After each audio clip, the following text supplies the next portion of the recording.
ಈ ಜಿಲ್ಲೆಯು ಪೂರ್ವಕ್ಕೆ ತೆಲಂಗಾಣ, ಪಶ್ಚಿಮಕ್ಕೆ ಮಹಾರಾಷ್ಟ್ರ, ದಕ್ಷಿಣಕ್ಕೆ ಗುಲ್ಬರ್ಗ ಮತ್ತು ಉತ್ತರಕ್ಕೆ ಮಹಾರಾಷ್ಟ್ರ ರಾಜ್ಯವನ್ನು ಹೊಂದಿದ್ದು, ಇದು ಬಿದರಿ ನಾಡು ಎಂದೇ ಪ್ರಸಿದ್ಧವನ್ನು ಹೊಂದಿದೆ.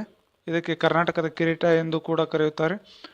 ಇದು 500 ವರ್ಷದ ಹಳೆಯ ಬಿದರಿ ಕಲೆಯನ್ನು ಕರಗತಗೊಳಿಸಿಕೊಂಡಿರ್ತಕ್ಕಂಥ ಇಲ್ಲಿಯ ಜನರಿಂದಾಗಿ ಈ ನಾಡನ್ನು ಬಿದರಿ ನಾಡು ಎಂದು ಕರೆಯುತ್ತಾರೆ.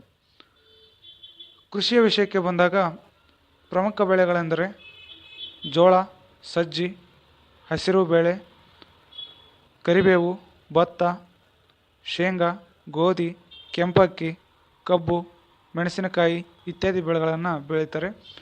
ಇಲ್ಲಿನ ಪ್ರಮುಖ ನದಿಗಳೆಂದರೆ ಮಂಜರಾ ನದಿ, ಇದು ಗೋದಾವರಿಯ ಉಪನದಿಯಾಗಿದ್ದು, ಕಾರಂಜ ನದಿ ಈ ಮಂಜರಾ ನದಿಯ ಉಪನದಿಯಾಗಿದ್ದು, ಈ ಎರಡು ನದಿಗಳು ಕೂಡ